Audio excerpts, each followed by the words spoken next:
Za bivanje v študentskih domovih vlada izredno veliko zanimanje, tako so študenti, ki tam dobijo svoje mesto, zadovoljni.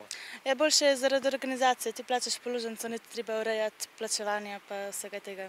Glede tega je okej. Že od izkušenj študentov pač ni glih nek luksus, je pa res, da je pa ful poceni, tako da za tisto, kar dobiš za tak denar, je boljše, kot pa če bi bil kje na privat. Mi dobimo v povprečju okrog 4000 vlog, kapacitet v tem trenutku imamo 2420, s septembrom, ko odpremo nov dom, pa imamo 2700 kapacitet, se pravi, še zmeraj je 1000-1500 vlog absolutno preveč. Nov dom na Smetanovi, ki bo svoja vrata odprl predvidoma v sredini septembra, bo po besedah direktorice Mirnikove nadstandarden. Sobe so tipa stanovanj, kar pomeni, da 5 študentov stanuje v trosobnem stanovanju, če tako po domače povem. So tudi enosobna stanovanja in tudi dvosobna stanovanja. Cene za bivanje v mariborskih študentskih domovih so relativno ugodne, saj segajo med 60 in 125 evrov.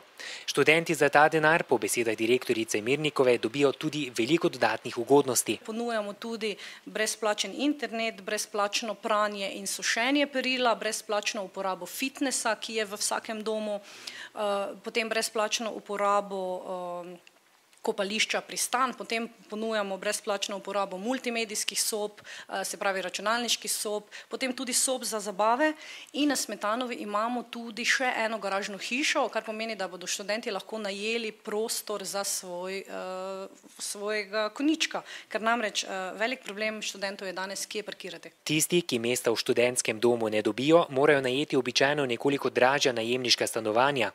Da bi študentom iskanje stanovanja nekoliko olajšali, je ŠOM skupaj z zavodom PIP ustanovil posebno spletno borzo za študentske sobe in stanovanja. Še posebej v zadnjem času, zdaj, ko je najbolj aktualno, ko si študenti iščejo svoja stanovanja, beležimo visok obisk.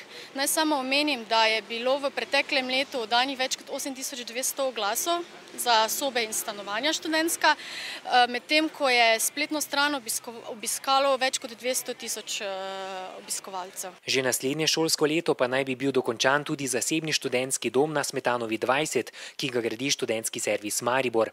Tam naj bi svoje mesto dobilo približno 166 novih študentov.